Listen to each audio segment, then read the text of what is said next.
Prepared to go to Congress, to swear before Congress that everything I've told you people and everything that is here is the truth. Thank you. That pressure needs to be brought to bring this to the attention not only of the Americans but of people all over the planet.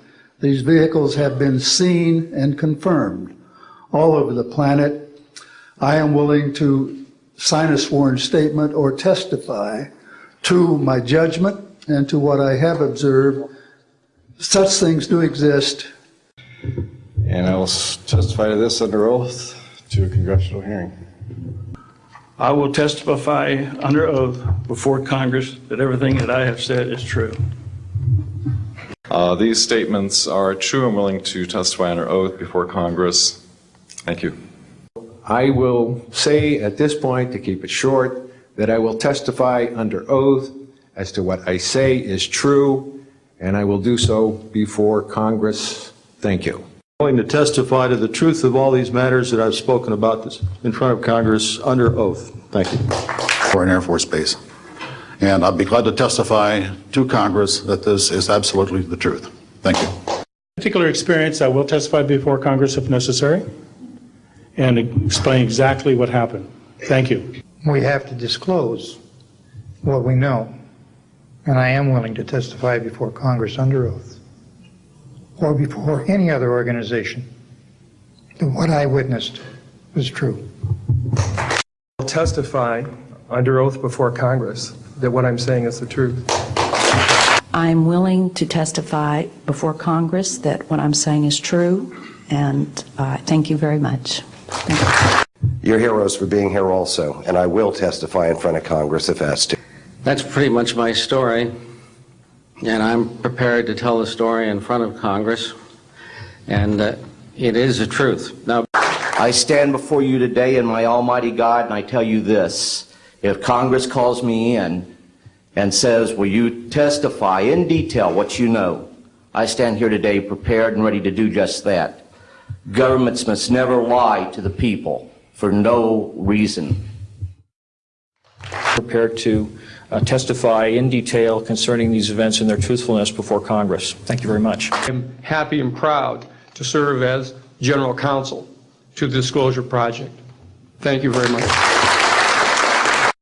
And I will testify before the Congress under oath about everything I have said and more. Thank you.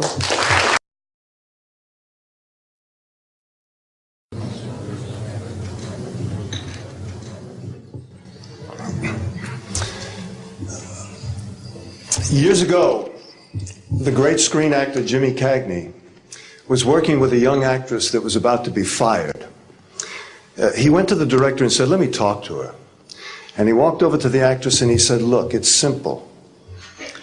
You walk in the room, you plant your feet, look me in the eye, and tell the truth. The logo of the X-Files is the truth is out there. The truth is out there. I'm going to paraphrase. The truth is in here. You're about to hear the truth. I'm an actor. My name is John Cipher. For 7 years, I walked through the door, planted my feet, and tried to tell the truth as Chief Daniels on Hill Street Blues, as General Craig on the hit sitcom Major Dad. I was 2 years on Dynasty. You're on Knots Landing. I've done 5 afternoon soap operas, 12 Broadway shows, and 20 films. One of the Broadway shows I did was the great musical Man of La Mancha on Broadway. I was Richard Kiley's original understudy. I sang the words to dream the impossible dream, to fight the unbeatable foe, to bear with unbearable sorrow, to run where the brave dare not go. I'm here to introduce your host this morning, Dr. Stephen Greer. He's a man who is running pell-mell where the brave dare not go. He was an emergency room physician. In fact, the director of emergency medicine at a major hospital in North Carolina. 3 years ago, he sat his wife and his 4 daughters down and said, I've been doing this part-time, running after the truth, for 7 years now. Now I'm going to do it full time. He walked away from all that money to pursue the truth. I always think of Hamlet's great line to Horatio, there are more things between heaven and hell than are dreamed of in your philosophy, Horatio. I'm going to introduce a man who says, there are more things between heaven and hell than any of us have accepted. And I have the witnesses and the documents to prove it. Ladies and gentlemen, Dr. Stephen Greer.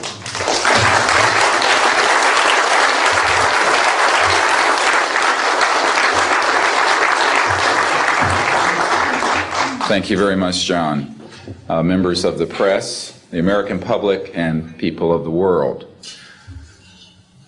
We are here today to disclose the truth about a subject that has been ridiculed and questioned, denied for at least 50 years. The men and women who are on this stage and the some 350 additional military intelligence witnesses to the so-called UFO matter and extraterrestrial intelligence can prove and will prove that we are not alone. I would like to thank Sarah McClendon, who is with us today, the famed White House correspondent, for her sponsorship of this meeting. Thank you very much, Sarah.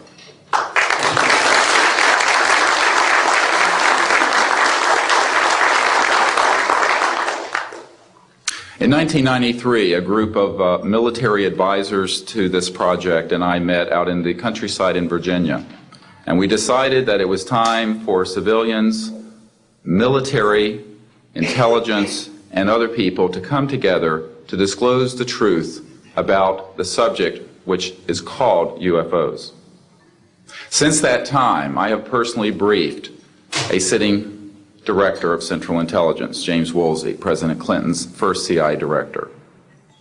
I have personally briefed the head of the Defense Intelligence Agency, the head of Intelligence Joint Staff, members of the Senate Intelligence Committee, many members of Congress, members of the European leadership, the Japanese cabinet, and others. And what I have found is that none of them are surprised that this is true, but they are uniformly horrified that they have not had access to these projects. We can establish through these witnesses whom we have identified, which now number over 400, and these are people who have been inside the CIA, NSA, NRO, Air Force, Navy, Marines, Army, all divisions of the intelligence and military community, as well as corporate witnesses, contractors to the government. And these are folks who have been involved in so-called black budget or covert unacknowledged projects. These unacknowledged special access projects are taking in at least $40 to $80 billion per year. And they are sitting on technologies that can change the world forever. The reason we are coming forward now is that we are asking for the U.S. Congress and for President Bush to move towards an official inquiry and disclosure on this subject.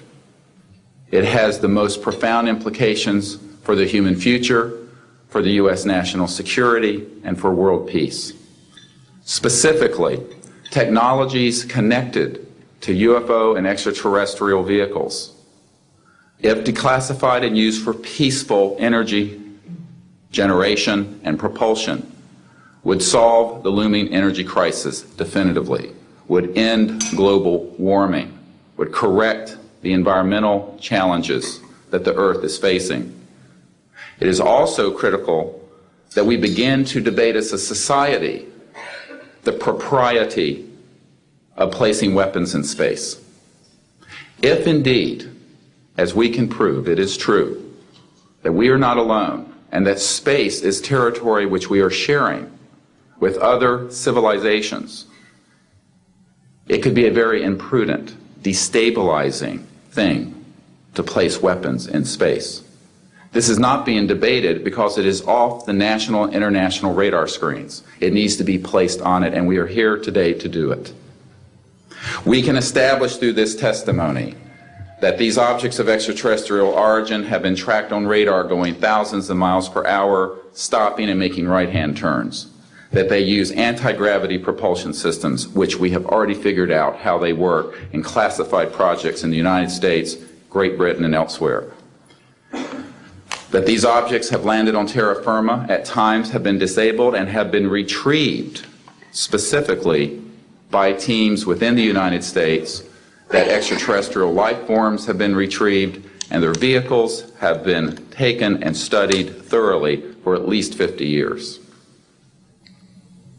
We can prove through the testimony and documents that we will be presenting that this subject has been hidden from members of Congress and at least 2 administrations that we are aware of, presidential administrations, and that the Constitution of the United States has been subverted by the growing power of these classified projects, and that this is a danger to the national security.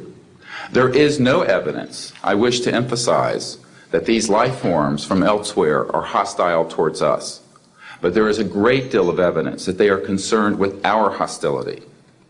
There are times when they have neutralized or rendered inert the launch capabilities of intercontinental ballistic missiles. Witnesses here today will describe those events to you. They have shown clearly that they do not want us to weaponize space, and yet we are proceeding down that dangerous path. And it will be established that these projects, because they have not been supervised properly by the Congress, by the U.S. President, by the international community, have become a threat to the national security. And for this reason, we feel we must disclose the facts. This is the beginning of the campaign for disclosure. And in a memo that I wrote to President Bush last week, I've stated that this campaign will persist until our goals are met, and they are as follows. That we have open, honest hearings on the subject in the U.S. Congress. That there be a permanent ban on the weaponization of space or the targeting of any objects of extraterrestrial origin. That there be a full and complete study of classified technologies connected to this subject to see how they could be properly declassified and applied for peaceful energy generation so that the world may get off of fossil fuels in enough time to prevent greater ecosystem damage or war over the looming energy crisis, which is sure to sweep the earth in the coming decade. This is a matter of the most pressing import. It has been ridiculed, yes. I know many in the media would like to talk about little green men. But in reality, the subject is laughed at because it is so serious. I have had grown men weep who are in the Pentagon, who are members of Congress, and who have said to me, what are we going to do? Here's what we will do. We will see that this matter is properly disclosed, and these courageous witnesses, the first 21 of over 100 that we have already interviewed on videotape, have stepped forward to speak the truth. Now, I expect people to be skeptical, but not irrationally so, because these men and women have come forward and they have their credentials, they can establish who they are, and they have been first-hand witnesses to some of the most important events in the history of the human race.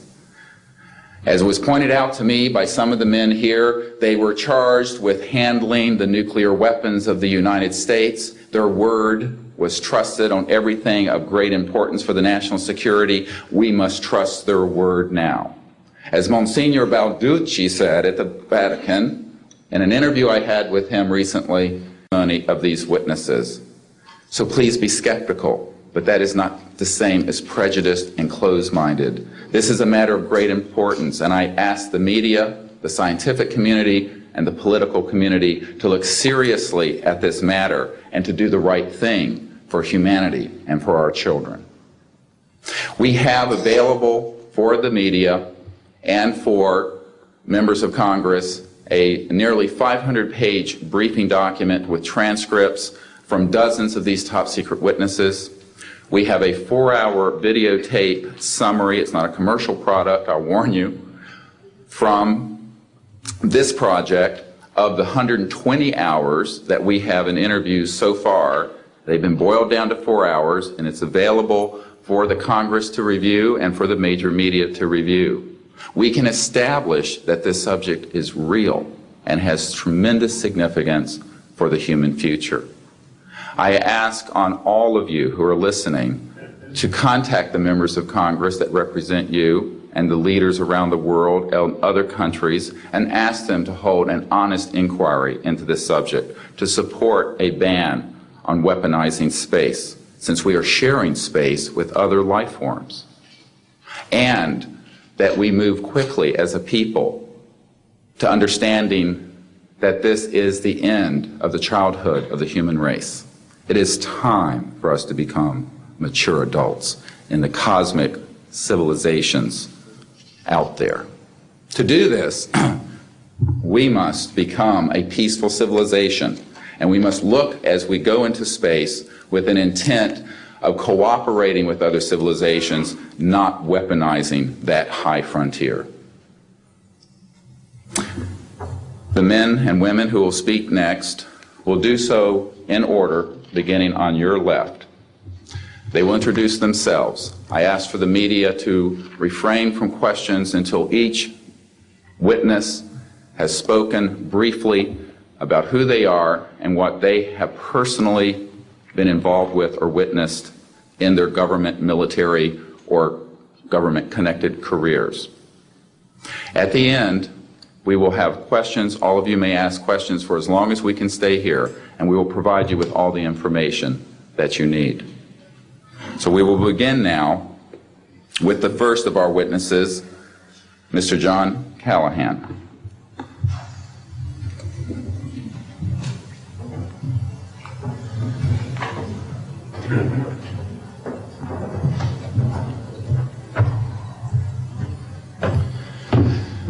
My name is John Callahan. I'm a retired FAA employee. I was the division manager for the Accidents Evaluation and Investigation Division in D.C. About 2 years before I retired, I received a call from Alaska region where the region wanted to know what to tell the media.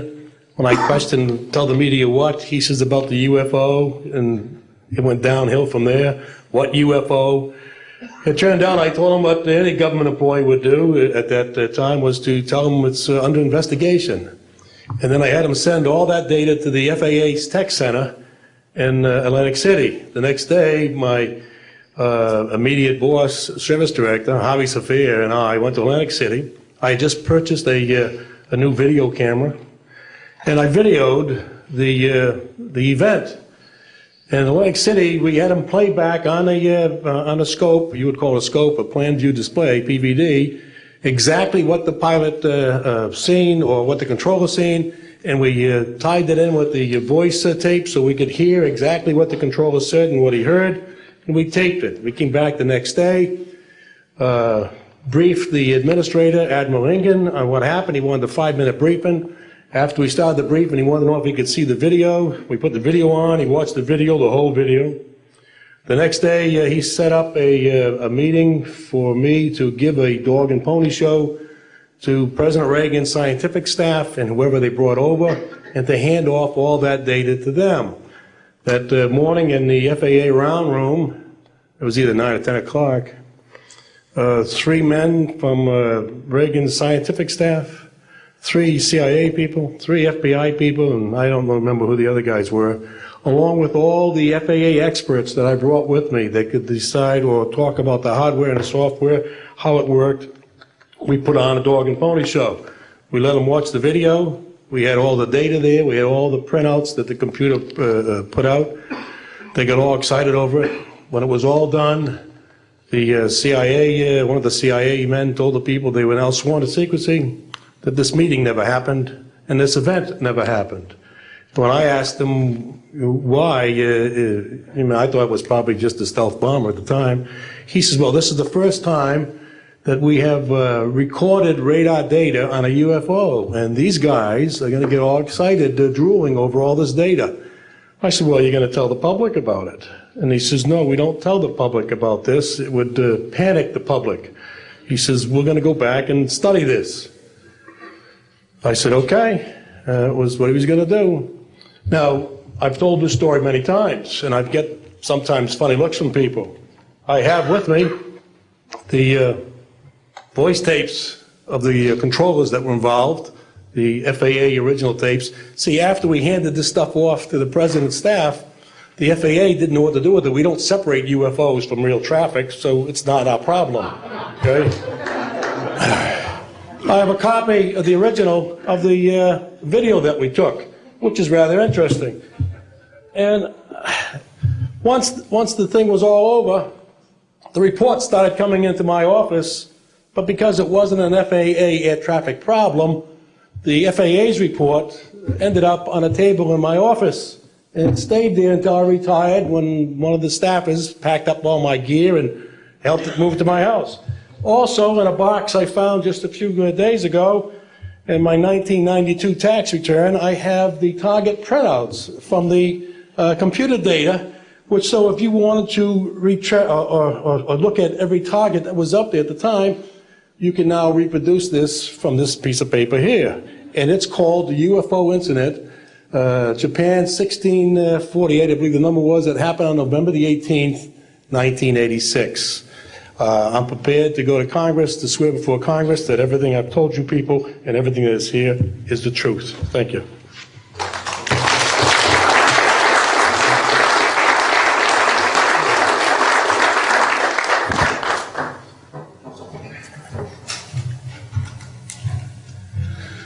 Good morning.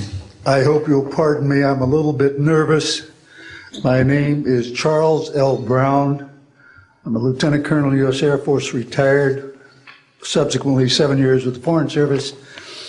I like the name Charlie Brown. A gentleman by the name of Charles Schultz, of great talent, sort of elevated the name, if you will. During World War II, I was a young farm boy from West Virginia. I got the patriotic bug, joined the United States Army, ended up flying bombers in Europe, and ended the war transport in the Pacific.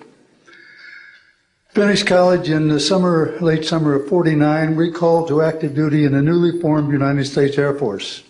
I was assigned to an organization called Office of Special Investigations. The Air Force, as most of you know, was formed in 1947. OSI, as a central investigative agency for the Air Force, was formed, I think, in 1948. So everything was relatively new. Needless to say, starting in '47, UFOs were rather new. The Air Force Intelligence, or Air Technical Intelligence Center, was at Wright-Patterson Air Force Base, and I had my office in a building adjacent to it. And our organization was the worldwide investigative agency for the Air Force for any unidentified flying objects. This lasted for about 2 years. The project name was known as Project Grudge. It was a predecessor to a project known as Blue Book, which Ed Ruppelt headed. During my experience with it, I would collect the data from, I didn't collect it, it was sent into my office. I analyzed it. As a pilot investigator, I was able to offer some bits of advice to the Air Technical Intelligence people. Now, you might visualize a massive office, but as I recall, we had a first lieutenant, a secretary, and a technical sergeant. That was the essence of Project Blue Book when it started, or Project Grudge, Blue Book, and expanded somewhat. During the review as an analyst of these various documentary reports, if you will, or documents, I became clearly convinced that there was substance to what was being reported, in that we had ground visual, ground radar, airborne visual, and airborne radar confirmation of some of these sightings. The individuals who made the sightings were everything from airline pilots, military pilots, police officers, some of the people that your lives depend upon on a daily basis. These are very reputable and creditable people. I hope that the testimony here from very credible people will convince you of that and will further Steve Greer's disclosure project. In that, pressure needs to be brought to bring this to the attention not only of the Americans, but of people all over the planet. These vehicles have been seen and confirmed all over the planet. I am willing to sign a sworn statement or testify to my judgment and to what I have observed. Such things do exist. Please believe me. Please believe those who follow me. Thank you.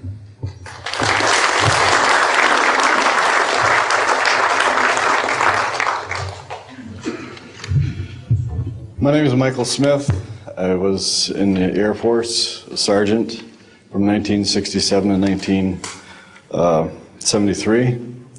I was aircraft control and morning operator. While I was assigned to Klamath Falls, Oregon, in early 1970, I arrived at the radar site and they were watching a UFO on a radar that was hovering at about 80,000 feet. It sat there for about 10 minutes and then slowly descended until it dropped off the radar, was gone for about 5-10 minutes, and then instantly reappeared at 80,000 feet, stationary. The next sweep of the radar, it was 200 miles away, stationary. And it hovered there for about 10 minutes and redid the whole cycle twice more.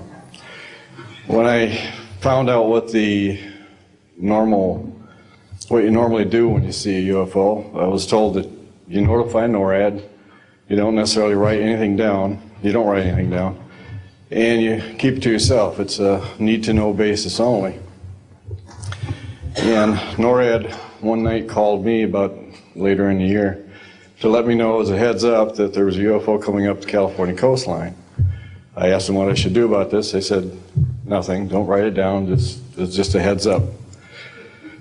And then late 1972, while stationed at the 753rd Radar Squadron in Sault Ste. Marie, Michigan, I received a couple panicky calls from police officers who were chasing 3 UFOs from Mackinac Bridge up I-75. So I immediately checked the radar, confirmed that they were there, called NORAD, and they were concerned because they had 2 inbound B-52s going to Kinslow Air Force Base. So they diverted them because they didn't want any proximity of the 2. And that night I answered many calls from the police department, sheriff's department and stuff. And my standard response was that there was nothing on radar. And I will testify to this under oath to a congressional hearing.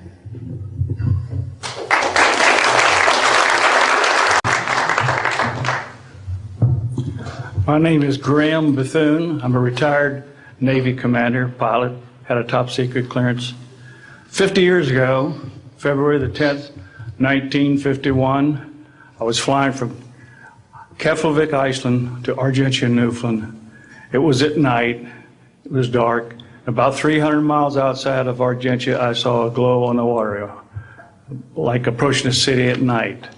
As we approached this glow, it turned to a monstrous circle of white lights on the water. We watched this for a while, the lights went out, there was nothing on the water. Next thing we saw was a yellow halo, small, much smaller than whatever it was launched from, and that was 15 miles away, up to our altitude. Because of the trajectory, I disengaged the autopilot, shoved the nose over to try to go under this thing. At that time, I heard a noise underneath. I thought maybe it hit us. It was actually some of the crew members ducking, and they collided, and a couple of them were injured. Then it appeared over to the right and moved out slowly and flew with us. It was still not at our altitude, but we could see the shape of it. It had a dome. We could see the coronal discharge. I went back aft, let the other pilot, Al Jones, take my seat to see what the passenger's reaction was. Came back to the cockpit, told him not to report anything simply because what the psychiatrist had said to me, maybe they would lock us up. So basically, the instruments in the cockpit, we had 4 or 5 failures. in the area of magnetic compass, the electromagnetic effect, in area of directional finders and this type of thing.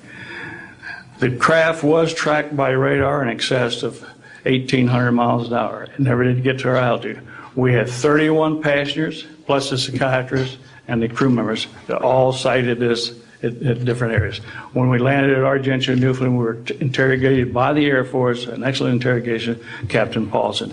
When we landed at the Naval Air Test Center here at Patuxent River, we were required by Navy intelligence to make out individual reports.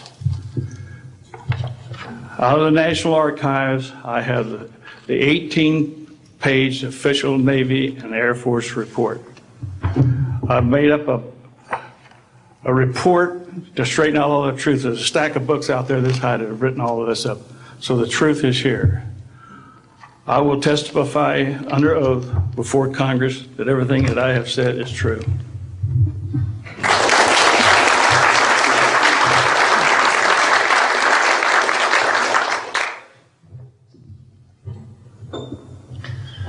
My name is Dan Willis.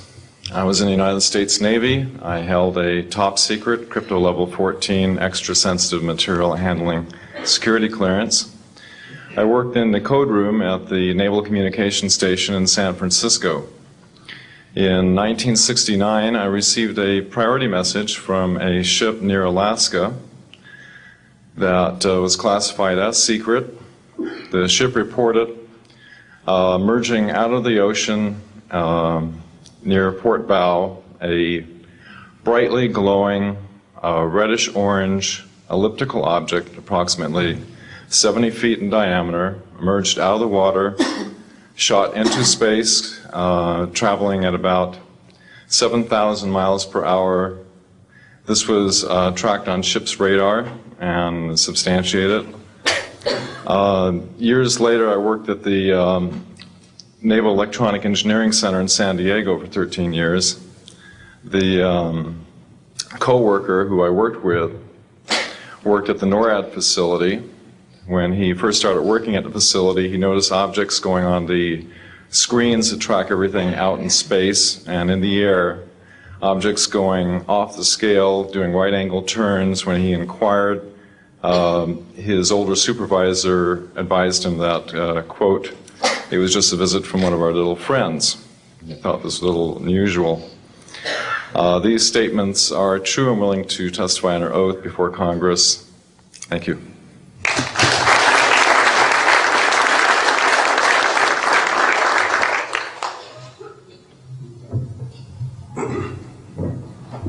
My name is Don Phillips.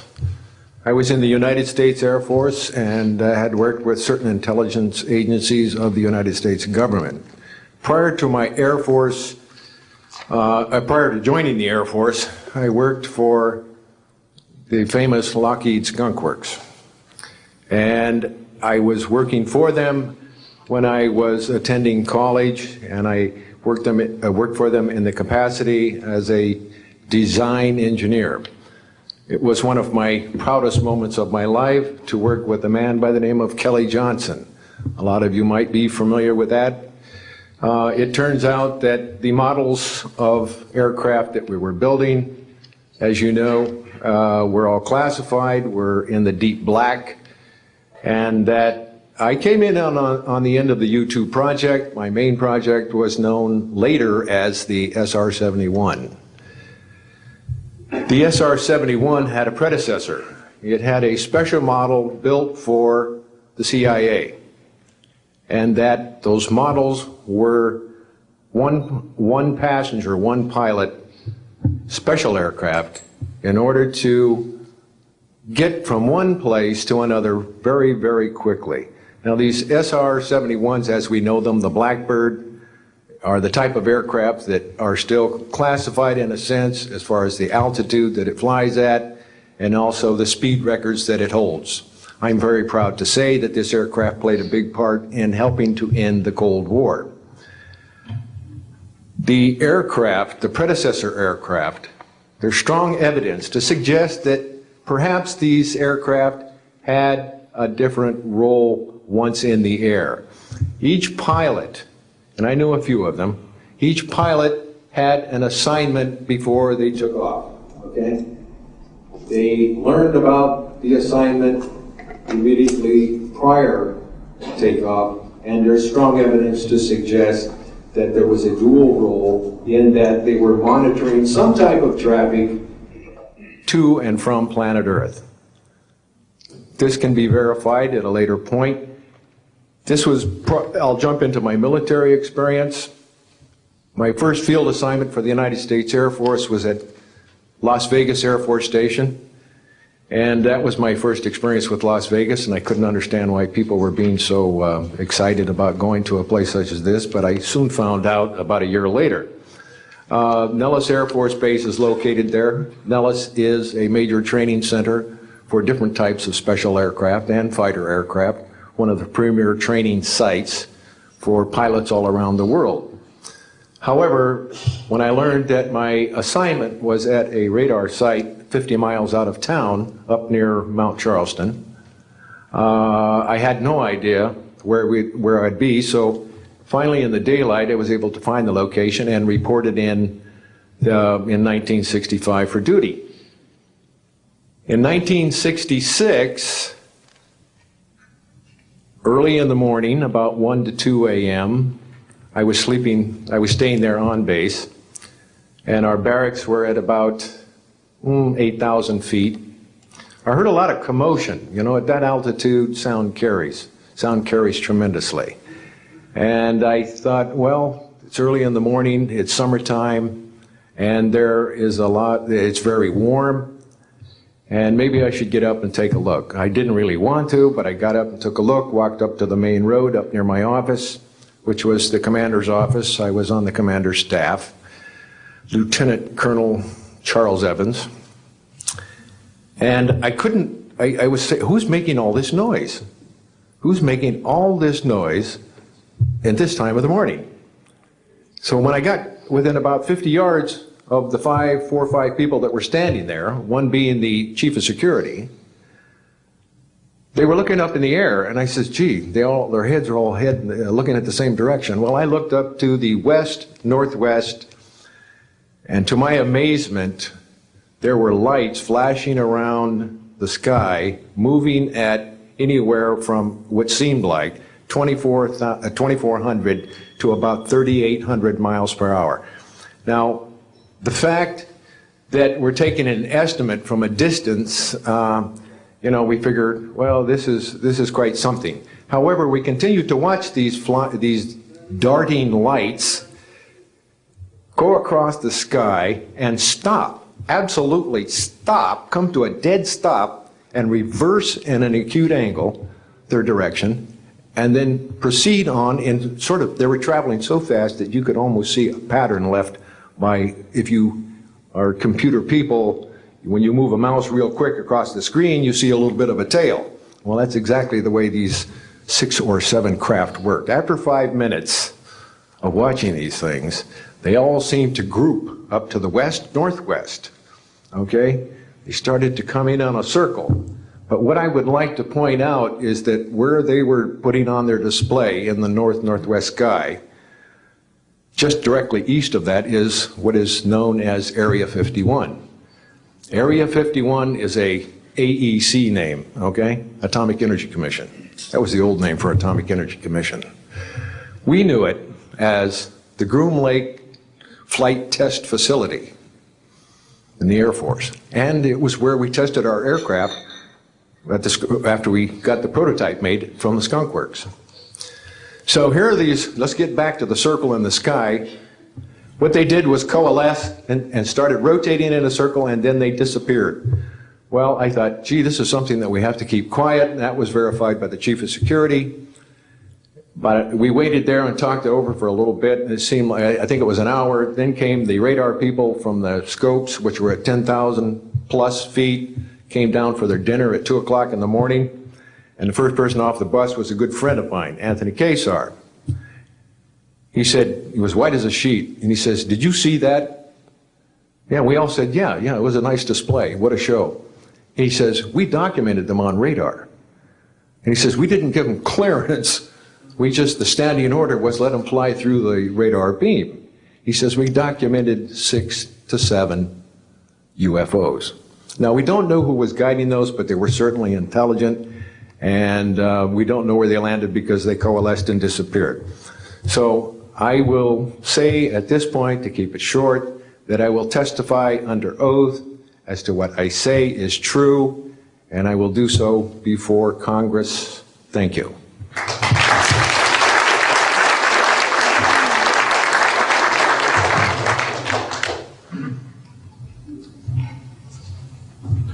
My name is Robert Solis. Contrary to what it says on the card, I was not a lieutenant colonel in the Air Force. I was in the Air Force active duty after I graduated from the Air Force Academy in 1964 until 1971 and separated as a captain. In March of 1967, I was stationed at Malmstrom Air Force Base, Montana, as a missile launch officer, Minuteman missiles. On an early morning of March 16th, 1967, I got a call from my security guard, primary security guard upstairs. We had about 6, as I recall, flight security airmen upstairs. I was downstairs 60 feet underground in a capsule monitoring and controlling 10 nuclear-tipped Minuteman missiles. I got a call that morning that they were seeing strange lights flying in the sky. I disregarded that call. I told them to call me when something more significant happened. I got another call subsequent to that call, and this time it was a more intense tone in the guard's voice. It was very clearly very frightened. He said there was a bright, glowing red object hovering outside the front gate. It was oval-shaped. He had all the other guards out there with their weapons drawn. Right after that call, I woke up my commander, who was on a rest period, Fred Mywald, a retired colonel now, and told him about the phone calls. As I was telling him about the phone calls, my weapons started going down, one after the other. They went into a no-go condition, what we call a no-go condition. They were unlaunchable. We lost somewhere between 6 and 8 weapons that morning within minutes of having received that second phone call of a UFO hovering outside the front gate. Again, that morning, after reporting it to the command post, we were informed that a very similar incident happened at Echo Flight. I was at Oscar Flight. They lost all 10 of their weapons under similar circumstances, very similar circumstances, where UFOs were sighted over the launch facilities. They had maintenance crews and security crews out there that had spent the night, and they were reporting UFOs over those sites. And the commander of that flight was Eric Carlson. He also separated as a captain, and the deputy commander was Walt Fiegel. He retired as a lieutenant colonel. We have those witnesses that I just mentioned, the names I just mentioned, have spoken of this event before, and they will back up this story.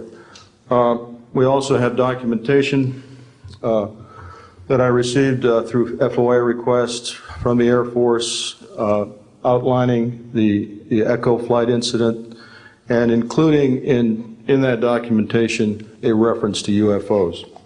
We have telexes covering this incident, and in one telex it says the fact that no apparent reason for the loss of 10 missiles can be readily identified is cause for grave concern to this headquarters.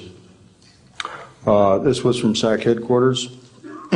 So we've got those telexes. I've got about 12 witnesses that'll verify parts of this story, including of a man who investigated the incident afterwards for the Air Force, and you'll hear a little bit more about that from the next witness. And also another guard that witnessed a UFO in that same time period, and another officer who retired a full colonel who had other reports of UFOs. Ancillary to that, excuse me, I've got the complete report on a Minot, North Dakota incident. That was Minot Air Force Base, North Dakota, which happened in August of 1966. Very similar UFOs sighted over missile silos, and also a UFO incident that was investigated by the Air Force immediately after our incident within a week. I'm willing to testify to the truth of all these matters that I've spoken about this in front of Congress under oath. Thank you.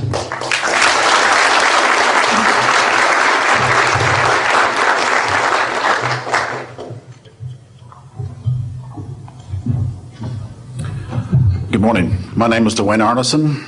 I served 26 years as a communication electronics officer in the U.S. Air Force, all over the world, including Vietnam. I was lucky to be selected to be commander of 3 different units in the Air Force. I held a top secret SCI TK clearance, and for those who know, it is slightly above top secret. I retired in 1986 as a colonel at Wright-Patterson Air Force Base in Ohio. I would like to relate about 3 different experiences, if you will, that relate to UFOs. As a young lieutenant over in Germany, Ramstein Air Base, Germany, back in the early 60s, I was in charge of the cryptographic center. I had a top secret crypto clearance at that time, and I can clearly recall seeing a message that went through my crypto center which said that a UFO had crashed on the island of Spitsbergen, Norway, and the team of scientists were coming to investigate it. Going forward to the 1967 timeframe, I was assigned to the 28th Air Division at Great Falls, Montana, and I was the officer in charge of the communications center there. Also, I was a top secret control officer for the division. I had a crypto account. I was an account custodian, and I also passed out nuclear launch authenticators. During that time, I can recall seeing a message come through that communications center which said, basically what Bob just got through talking about, is that a UFO was seen near the missile silos and the missiles were deactivated. Coincidentally, the person that Boeing sent to investigate the particular missile conditions, if you will, what made them shut down, was my first manager at Boeing, Mr. Bob Kaminsky, who has since passed away. And I can recall him on different occasions. He lived close to me in Auburn, Washington. That's where I'm from. And he said, Arnie, he says, those missiles were perfectly clean. That was the result. So then one last incident concerned when I was as a commander of the unit in Great Falls, or in Caswell Air Force Station, Maine. I had contacts with the security police at Loring Air Force Base, and they told about UFOs that were seen near the nuclear weapon storage areas on Loring Air Force Base. And I'd be glad to testify to Congress that this is absolutely the truth. Thank you.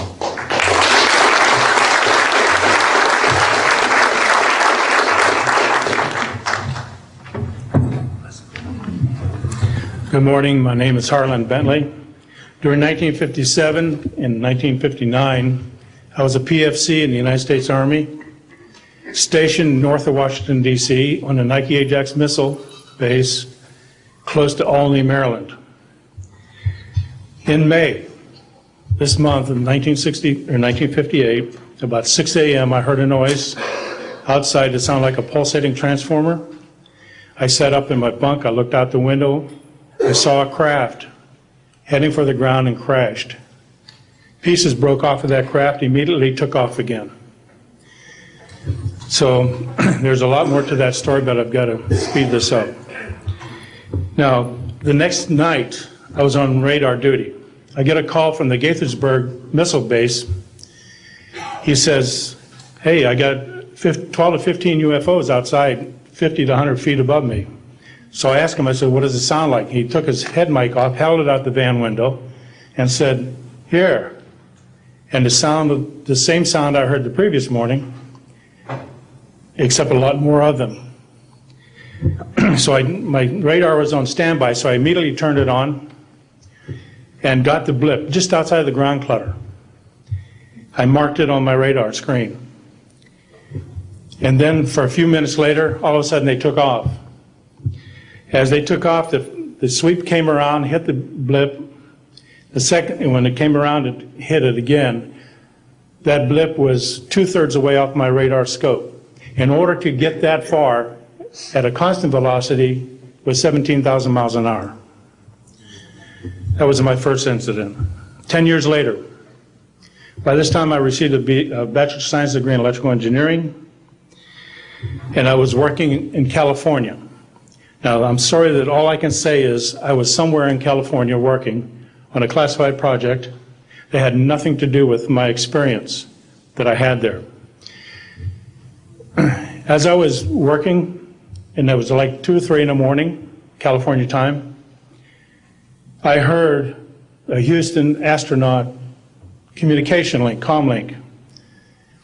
I didn't pay much attention to it until I heard the word bogey. Of course, my ears picked up immediately.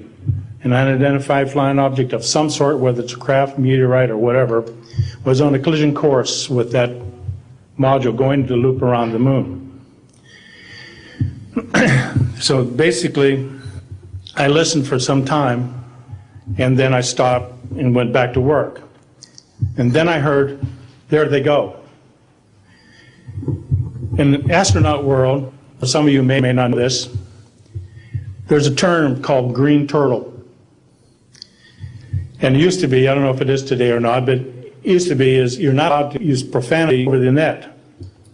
And the first person that does that, whoever hears it first and says green turtle, that astronaut's got to buy that man and his entire family a dinner at the most expensive place at Cape Canaveral.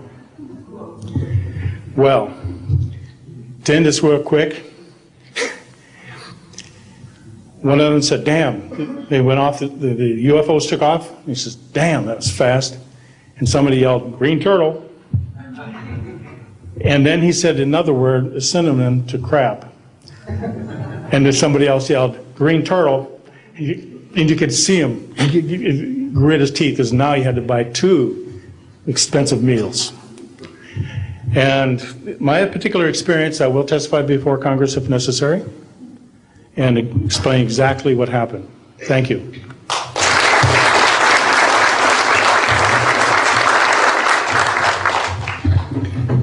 My name is John Maynard.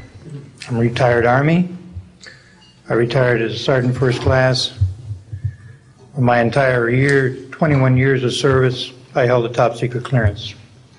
Compartmentalized at times to as high as TK, OVNI, crypto, and others. I had access to very, very sensitive documents. My testimony is basically 2-pronged. One, I retired from DIA in 1980. And when as an administrator, you take over an office, you take over everything and you sign for everything. And I signed for well over 2,000 documents. In order to sign and inventory those things, you have to read them. Not word for word, but basically I went through every document to make sure that it was complete. It was there as they told me. I turned my charge over to the next person, those same documents were there. So I got quite a good knowledge of what was going on in those documents, and believe me, there are many, many different references to UFOs. There was also NPIC pictures that shows that it would targeted objects that were casing you out. Now, I worked on the SALT 1 and SALT 2 areas for the office that I worked in. So we were taking pictures all the time for verification of nuclear disarmament. And there were some objects in those pictures that didn't belong there.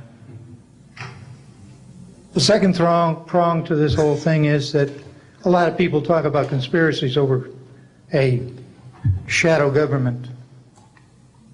I'm willing to testify before Congress that these black operations do exist. I nearly became part of it. But I saw the light, I think. Or was it? and I got out. And that's it. We have to disclose what we know, and I am willing to testify before Congress under oath or before any other organization that what I witnessed was true.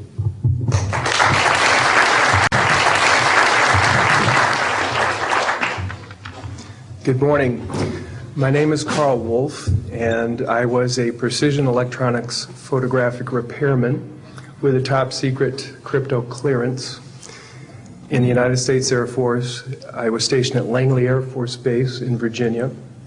In 1965, in mid-1965, I was loaned to the Lunar Orbiter Project at NASA on Langley Field.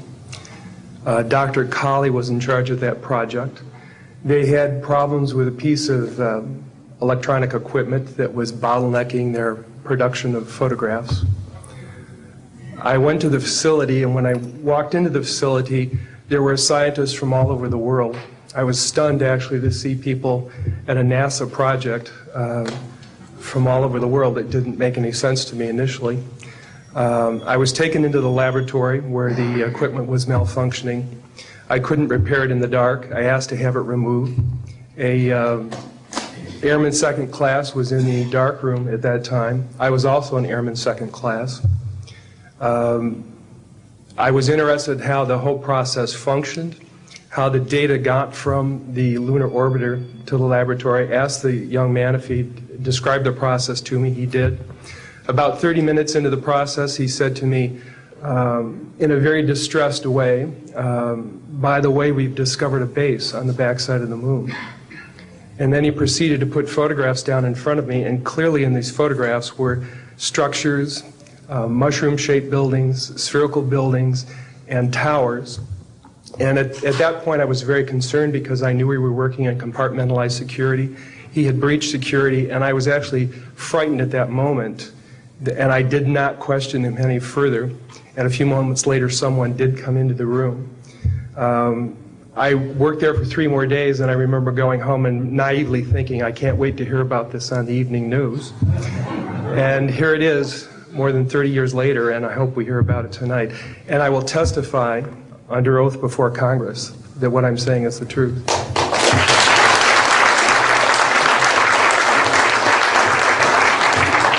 Thank you, Carl. Good morning, everyone.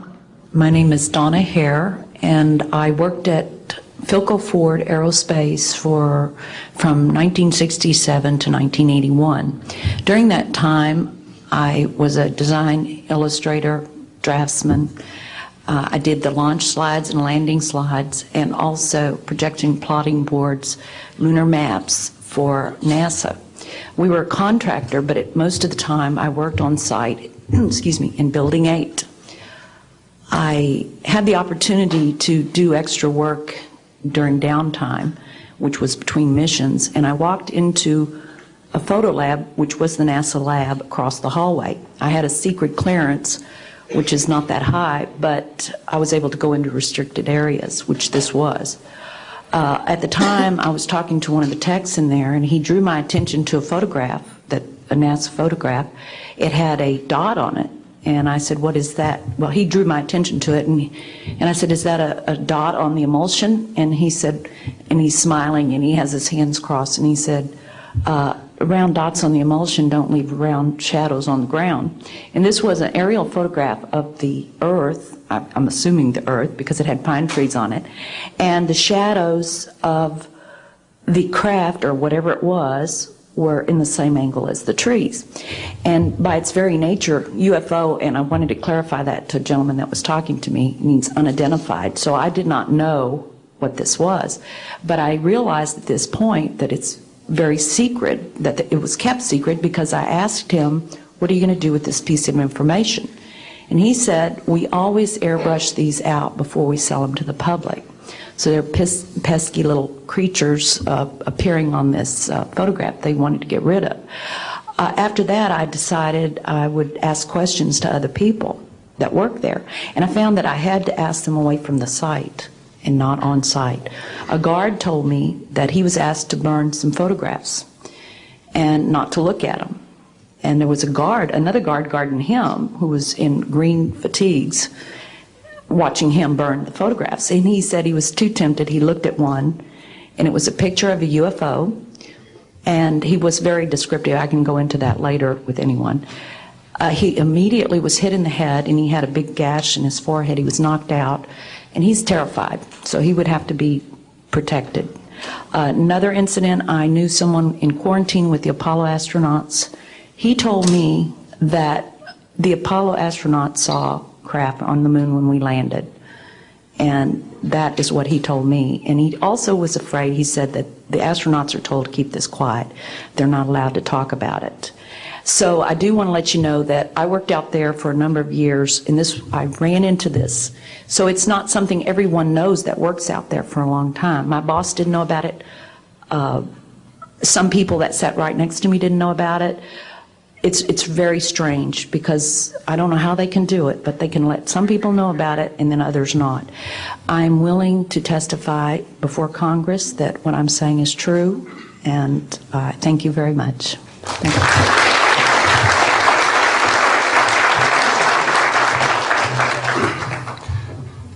Good morning, ladies and gentlemen, and members of the press. My name is Larry Warren.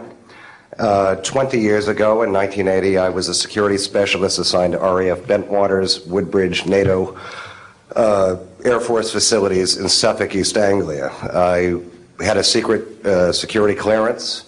I guarded our backline nuclear weapons that were stored there at the time, without the knowledge of the people of Great Britain. I went through a portion of a 3-night UFO event where objects made incursions over our WSA, fired pencil-thin beams of light into them, and adversely affected the ordnance, possibly. These objects were on the ground on 2 different nights. Potentially there was another life form seen. This is an unpopular truth. These events were of extreme defense significance to not only Her Majesty's government, but this government as well, and they are still shrouded in secrecy. They are very complex, they are very vast. This is more about a human rights issue than just a UFO issue. 20 years ago, this room would be empty. I see a turn in history. This is history in motion, but unfortunately it's history with a security classification. I would be more than honored to swear under oath that I experienced what I did, I saw what I saw. These events produced not only, after numerous denials by this government, a memo by Lieutenant Colonel Charles Holt, our deputy base commander, which reads like science fiction. It also produced, years later, an on-site audio tape he made as these objects performed their feats and did what they did and violated airspace. These events are of extreme defense significance. I hope my brothers in arms that went through these events will be given immunity at some point and be able to join us here. It is an honor to share the stage with all of these people. And I think for all our children, my son Dennis, God bless you, son, we can change the world. You're heroes for being here also, and I will testify in front of Congress if asked to. God bless. Thank you.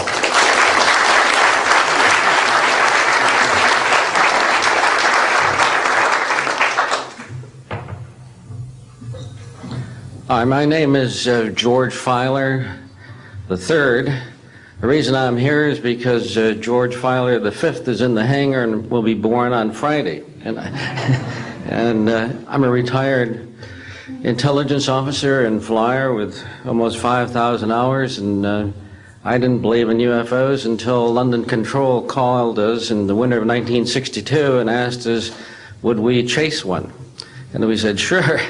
So we let down from 30,000 feet to 1,000 feet where the UFO was hovering, and we went into a steep dive and actually exceeded the red line of the aircraft. So it's kind of dangerous chasing UFOs. In any case, I was able to get the UFO on the aircraft radar at about 40 miles, and we could see a light out in the distance, and as we closed, we kept on picking up this radar return. Point I'm mentioning that the radar return was very distinct and solid, indicating it was some kind of a metallic object. We got about a mile from the UFO, and it kind of lit up in the sky and went off into space, very similar to what the shuttle looks like when it takes off. Later on, I was working in intelligence. In Vietnam, I briefed General Brown about UFOs. When I was in 21st Air Force, in McGuire Air Force Base, I briefed General Glau about a UFO over Tehran, Iran in 1976. The two F-4s from the Iranian Air Force had taken off and tried to intercept the UFO. And when they turned on their fire control systems, they immediately went on. All the electrical systems went out. The planes had to return to base. This was particularly significant because it was also picked up on satellites. In 1978, on January 18th, I was going into the base. Every morning I did the briefing to the general staff, and I noticed that there are some lights off in the distance at the end of the runway there. And when I got into the command post, the senior master sergeant in charge said that there had been UFOs in the pattern all night. They're on radar. The tower had seen them. They gotten aircraft reports and so on. And that one had landed or crashed at Fort Dix. Fort Dix and McGuire are right together. And this is kind of like the Roswell of the East. But in any case, an alien had come off the craft and had been shot by a military policeman and apparently was wounded and was heading for McGuire. So for whatever reason, the aliens liked the Air Force better than the Army, perhaps because they're shooting at them. But in any case, our security police went out there and found him on the end of the runway dead. And they asked me to brief the general staff, General Tom Sadler, and at the 8 o'clock stand-up briefing. And I said, I don't think I want to do this. You know, the general doesn't have a good sense of humor, and I'm not sure I believe this. So I did some checking, called the 438th command post, and everybody had pretty much the same story. And at 8 o'clock that morning, just before I went on, was going to brief this, and I was very worried about it. They said, don't brief it, that it's too hot, so to speak. That's pretty much my story, and I'm prepared to tell the story in front of Congress, and it is the truth. Now, because of this, I've stayed interested in UFOs, and I'm the Eastern Director of the Mutual UFO Network. And between the National Reporting Center and Peter Davenport and the MUFON, we get 100 reports a week on average of people from all over the United States that see these things regularly. And if you start checking, they're out there and they're low, and people are seeing them all the time.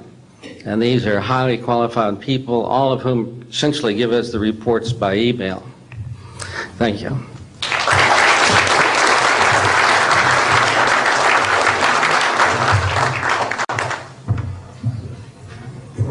Morning, ladies and gentlemen. My name's Clifford Stone. I was a Sergeant First Class, United States Army. I had a secret clearance with nuclear assurity. I could get the clearance that I needed to do whatever it was that was necessary for me to do at the time on special operations when I was called in on those. What I'm referring to here is that I was involved in situations where we actually did recoveries of crashed saucers, for lack of a better term, debris thereof. There were bodies that were involved with some of these crashes, also some were alive. While we were doing all this, we were telling the American public there was nothing to it. We were telling the world there was nothing to it.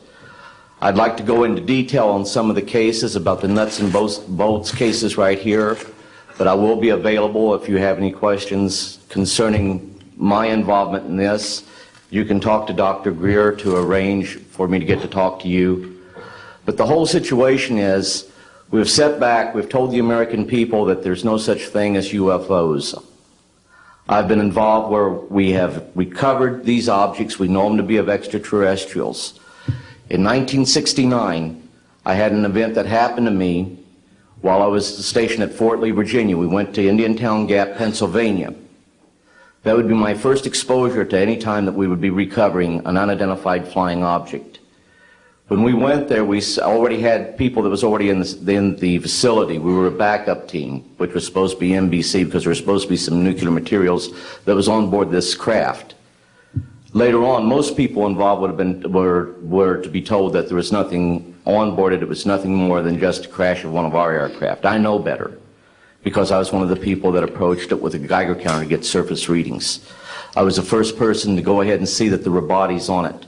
That would be the first of approximately 12 events. UFO crashes are not events that take place every day. They're rare. I know we're not alone in the universe. I know that the absence of evidence is not evidence of absence. It's evidence that has been denied to the American people.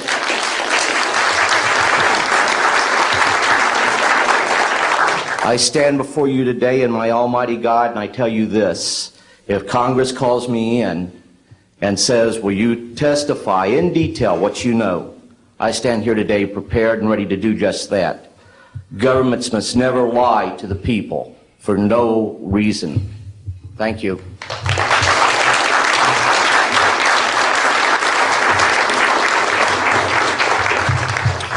Good morning. My name is Mark McCandlish, and for the last 21 years, I have worked as a conceptual artist for a variety of defense contractors. I've been involved in conceptual artwork of the production thereof for Rockwell on the X-30 program, and also on the high-step program, that's spelled HYSTP, means Hypersonic Testbed Program. During the course of my career, I've twice had a secret security clearance. In 1967, while my father was stationed at Westover Air Force Base, the headquarters for 8th Air Force Strategic Air Command, I witnessed and watched through a telescope a UFO which hovered over a nuclear weapons storage facility for approximately 10 minutes and then departed with an acceleration approaching a bullet leaving a rifle barrel. In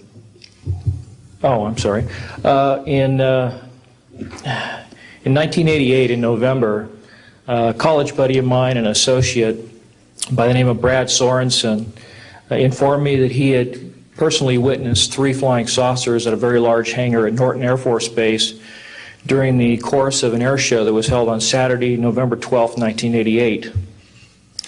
I subsequently called my congressman from that district. I called his office. This was Congressman George E. Brown, Jr., who at the time was the chairman of the Congressional Committee on Space Science and Advanced Technology. I naturally assumed that since this presentation that Brad talked about was for top military brass and certain congressional individuals, that his office must have coordinated this with the local Air Force Office of Public Affairs. A male staff member in Congressman Brown's office not only confirmed the exhibit, but the fact that there were 3 discs at that exhibit. These discs were hovering off the floor without any visible means of support. They were referred to as alien reproduction vehicles, also nicknamed the flux liner because they used high voltage electricity. Let's see. To keep things short, this is a diagram that I made based on a sketch that Brad Sorensen did for me in rough form shortly after he had his sighting, and subsequently cleaned that drawing up and made it much more accurate. And that's the drawing that Dr. Greer is holding there now. Later on, I obtained photographs that were taken in 1967 by a military pilot, Harvey Williams, flying a C-47 for the Air Force at 12,000 feet, approximately 25 miles southwest of Provo, Utah. This particular vehicle matches the so-called ARV in all proportions and respects in terms of the detail of the shape of the craft. And this was photographed, as I say, in June or July of June of 1967. I later spoke to a gentleman by the name of Kent Sellen that I met at an air show at Edwards Air Force Base in 1992, the first unveiling publicly of the B-2 bomber. He indicated to me that in 1973, when he was a crew chief, working on experimental aircraft at Edwards Air Force Base, that he had unintentionally wandered into an area where there was a classified aircraft, namely the ARV. He described it in detail, and he added other details to the account concerning the configuration and the operation of the vehicle that Brad Sorensen was not aware of. Subsequently, Brad Sorensen met with the famous aeronautical designer Burt Rutan, gave him a copy of this blueprint which you've just been shown. Mr. Rutan felt that it was a joke and put it on his wall as kind of a joke. And a third party confirmed for me later that a Colonel Ray Walsh from Edwards Air Force Base was visiting Mr. Rutan, saw this blueprint on the wall and registered quite a degree of shock and anger, wanted to know where the hell he got this blueprint, because there was in fact such a craft at that time, approximately 1994, 95, in a hangar at Edwards Air Force Base, North Base Complex at that time. Subsequently, I've done a lot of research on this product, this vehicle. I've come across a number of declassified documents that show that the Air Force, as early as 1960, was wind tunnel testing flying saucer shapes up to Mach 20. And I also have declassified NASA documents that show similar shapes.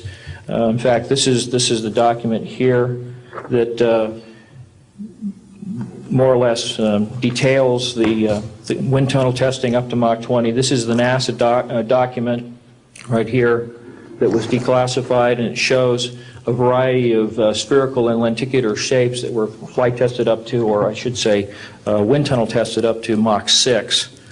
I subsequently obtained a copy of an interoffice memo from Hercules Aerospace that describes a particular type of science involving something called zero-point energy and scalar waves. According to Brad Sorensen, this is the basis of the technology for these anti-gravity propulsion systems. This particular document here describes 6 different meetings involving the Defense Intelligence Agency and cooperative efforts with the Russian scientific community in investigating this, what is called the fundamental enabling technology that was originally discovered apparently by Nikola Tesla in the early 1900s. Anyway, I could provide you much more detail at a later time, and I am prepared to testify in detail concerning these events and their truthfulness before Congress. Thank you very much.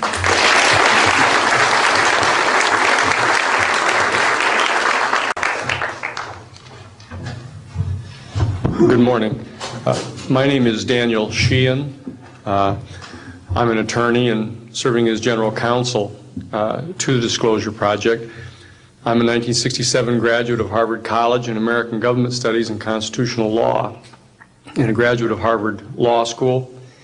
And I served as general counsel and one of the co-counsel for the New York Times in the Pentagon Papers case, and was involved in briefing and arguing the case in front of the United States Supreme Court, giving permission to the New York Times to publish the classified documents, the 47 volumes of the Pentagon Papers.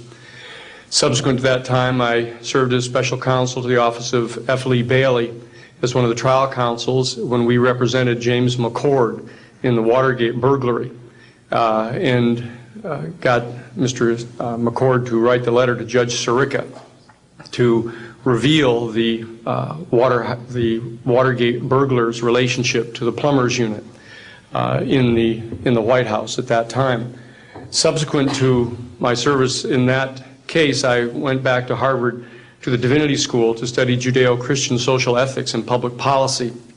Did my master's work and PhD work there, and became general counsel for the United States Jesuit headquarters in Washington, D.C., assigned to the National Social Ministries Office and their Public Policy Office.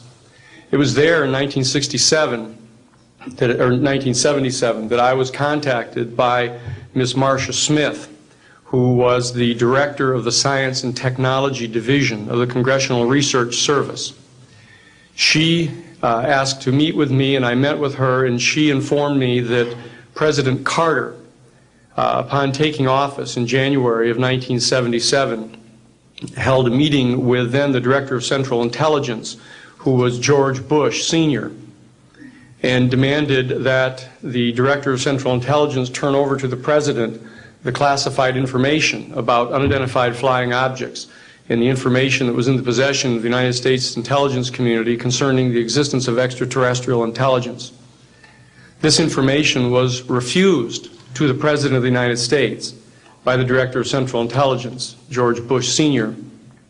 The Director insisted that the President, in order to have access to this information, needed to have clearance to contact the Congressional Research Service, to contact the United States House of Representatives Science and Technology Division, to have them undertake a process to declassify this information, because the DCI suspected that the President was preparing to reveal this information to the American public.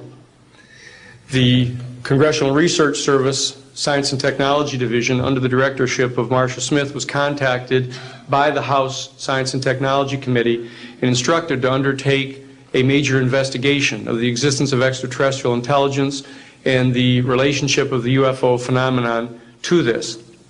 I was contacted by Ms. Smith and asked, in my capacity as General Counsel to the United States Jesuit Headquarters, National Social Ministry Office, to see if we could obtain access to the Vatican Library, to obtain the information that the Vatican had with regard to extraterrestrial intelligence and the phenomenon of the UFOs. I pursued that with the permission of Father William J. Davis, the director of the national office, and we were refused access as the United States Jesuit order to the information in the possession of the Vatican Library. When I reported this to Ms. Smith, she then later subsequently asked me to participate in a project which I can go into some detail during the question and answer period or later to individuals, pursuant to which I was given access to, as a special consultant to the United States Library of Congress Congressional Research Service, to the classified portions of the Blue Book project of the Air Force. At that point, it was in 1977, approximately May of 1977, I went to the Madison building of the United States Library of Congress. There was no one in the building at that time. It was brand new. I was directed to a basement office where there were two guards at the door and a third sitting at the table who took my identification, verified that I'd been designated as a special consultant to the Congressional Research Service of the United States Library of Congress, and was admitted to the room. I thereupon found photographs, some dozen photographs, of what is unquestionably an unidentified flying object on the ground that had crashed and plowed a furrow in a field of snow, and it was embedded in an embankment. There were United States Air Force personnel surrounding this craft, taking photographs of the craft, and one of the photographs, I could see that there were some symbols on the side of the craft. And so I proceeded through the photographs and found a close-up photograph of these symbols. I'd been instructed that I was to take no notes and had to leave my briefcase and all my identification outside of this room, but I had brought with me a yellow pad. And so what I did is I opened up the yellow pad and refocused the overhead camera onto the same size as the cardboard backing of the yellow pad, and I physically traced the copies of the symbols on the side of this craft, closed the yellow pad back, put the microfiche back into the canister, reclosed the box that I had, and I said, it is time for me to leave. And I took this and proceeded to leave the office, at which point the security guards stopped me, and one of them said, what is that you have there, Mr. Sheehan? At which point I handed the yellow pad to him, and he flipped through all the yellow pages and never found the copy that I had. And so I took that with me and brought it to the United States Jesuit Headquarters, had a meeting with the staff, with Father William J. Davis, reported this to them, was authorized at that time by the United States Jesuit Headquarters to make a report to the National Council of Churches and to request that the entire 54 major religious denominations of our country undertake a major study of extraterrestrial intelligence, which they declined to do. I was subsequently asked to deliver a 3-hour closed-door seminar to the top 50 scientists of the Jet Propulsion Laboratory of SETI, the Search for Extraterrestrial Intelligence, which I did do in 1977. I'm more than happy to testify under oath to these details to the United States Congress, and would be happy to meet with any members of the press at that time. You may recall I also served as chief counsel to the Karen Silkwood case, in which we obtained the rulings in the Karen Silkwood case. I also served as chief counsel in the Iran-Contra case. Was the first one to testify before the United States Congress to the existence of the off-the-shelf enterprise of Richard Secord and Albert Hakim. I'll be more than happy to share the details of what I believe to be the relationship between this off-the-shelf enterprise and the secret government which is concealing this information from the American public. And I am happy and proud to serve as general counsel to the Disclosure Project. Thank you very much.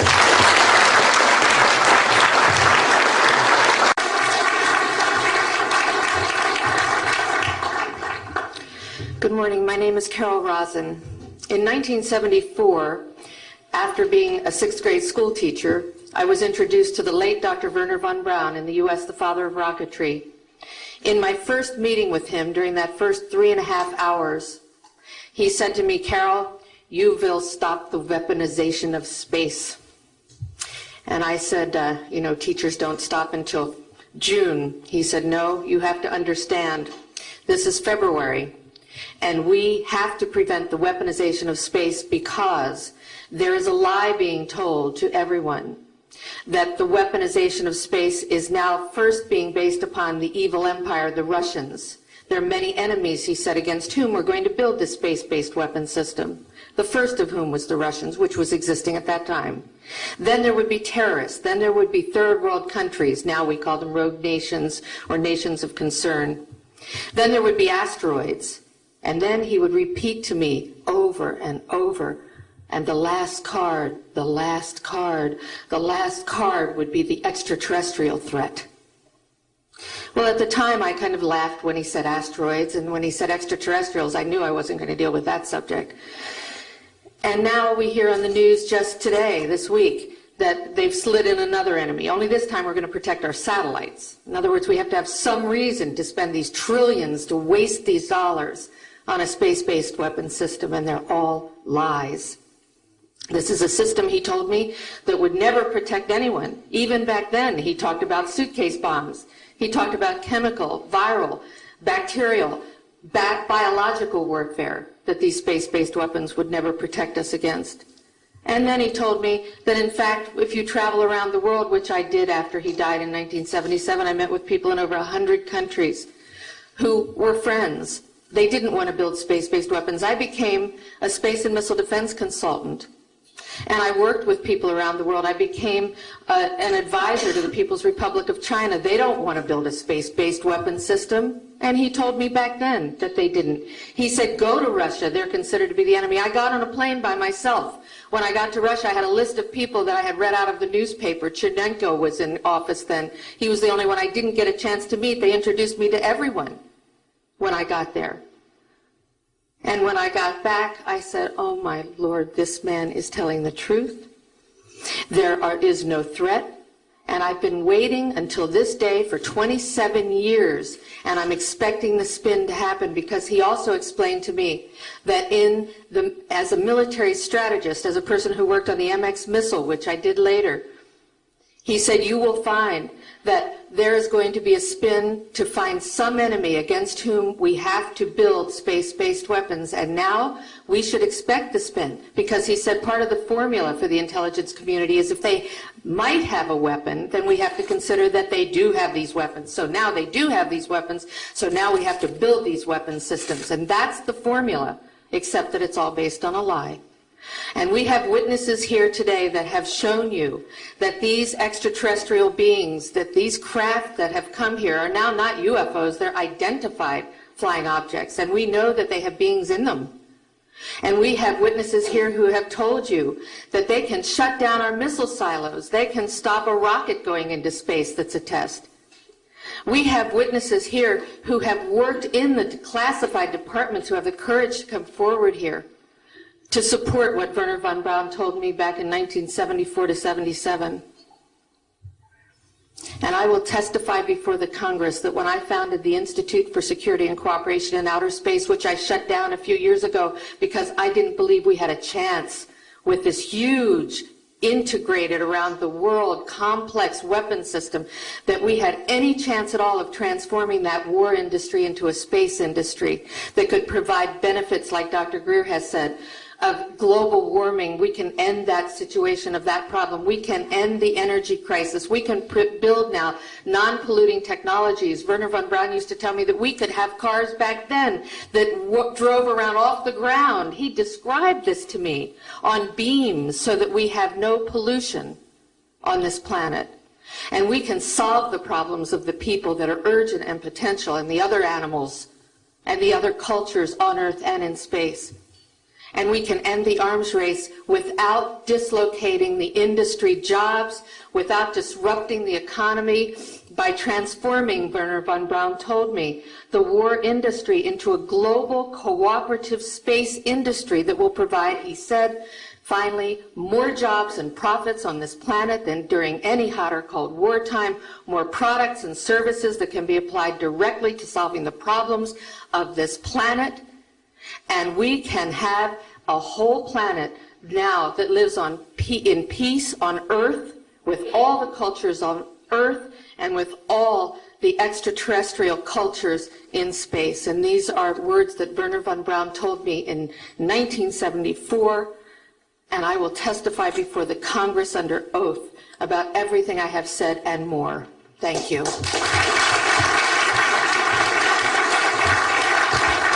Thank you very much. I'd like to thank each of the witnesses and for your patience. We're running about 50 minutes late, and I do apologize for that. I want to emphasize that all of these witnesses each could speak for probably anywhere from 2 to 5 hours about what they have witnessed. We were trying to give you a snapshot. We have another 400 of these witnesses. I have carried this burden for 8 years. I'm now giving it to you, the American people and the people of the world, to take it forward. What I'd like to do now is open the audience for questions from the media.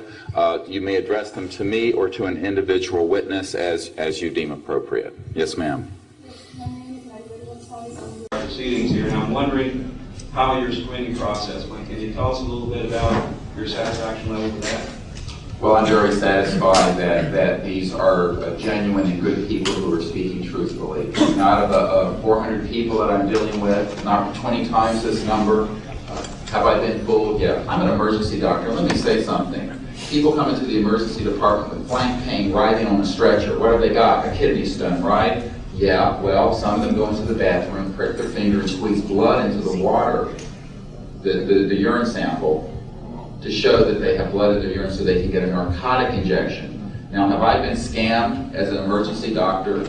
Because, I'm bright enough to kind of know when I'm being scammed. But have I occasionally? Yeah. Is it possible? It's possible. Is it likely? No. And here's what's more important. You don't not treat or accept the testimony or the history of every patient that comes in with flank pain and assume that they're lying just because you've been scammed once or twice. This field, you make a very good point, is filled with hoaxes and scams and what have you. It doesn't mean, however, that all of it is. And in fact, what we're saying after 8 years of research, we have found the documents, the top secret witnesses, the insiders willing to testify under oath before Congress that this is true. Now, here's another key point. Some of the people who are in this witness pool, Mr. Sheehan, myself, and a couple of other attorneys, are members of state licensed professions. And what that means is that if we are perpetrating a hoax, we will lose our license to practice medicine. We will lose our license to practice law because we'll be perpetrating a hoax upon the public. So what I would say to you is that the group of people before you are very credible, and the others whom we have identified are. We are not the CIA. We have not been able to do a $50,000 background check on each person. I'll give you that caveat. But we have done very serious interviews and vetting. And by the way, these people have presented their DD-214s. their defense forms, other documentation that show the two DD-214s and others that show that they were in the military at a certain place and a certain time. So we're very comfortable that, in fact, that the weight of the testimony will carry the day here and that this is real.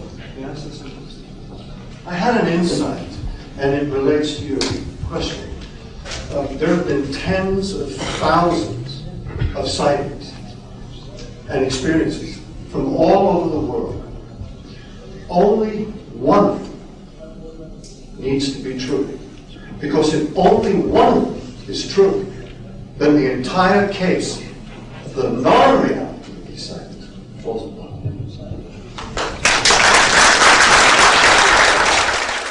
Such evidence out of the public domain, yes.